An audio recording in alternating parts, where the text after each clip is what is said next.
Tuntuuko joskus, että osuma oli täydellinen, mutta silti pallo slaissaa viereiselle väylälle? Katsotaan nyt, miten Trackmanin arvot Launch Direction, Face to Path, Spin Axis ja Kurve näkyvät pallon lähtösuunnassa ja kaaressa. Launch Direction kertoo, mihin suuntaan pallo lähtee osumasta ennen kuin kierre vaikuttaa siihen. Se määräytyy eniten Face Anglen mukaan, mutta myös Club Pathilla on osuutensa asiaan. Launch Direction on siis aina jotain näiden arvojen väliltä, niin että Face Angle vaikuttaa siihen noin 70–80% ja Club Path 20–30%.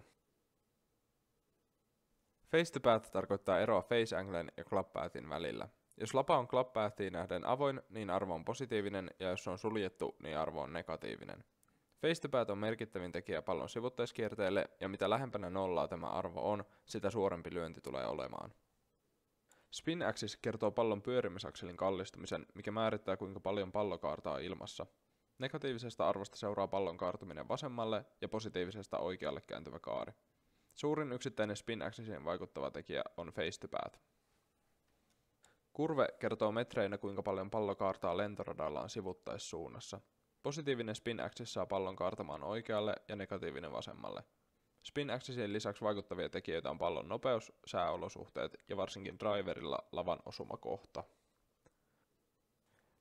Käydään ensi videossa läpi Dynamic Loft, Launch Angle, Height, Landing Angle, Spin Loft ja Spin Rate, joten pistähän tili seurantaan.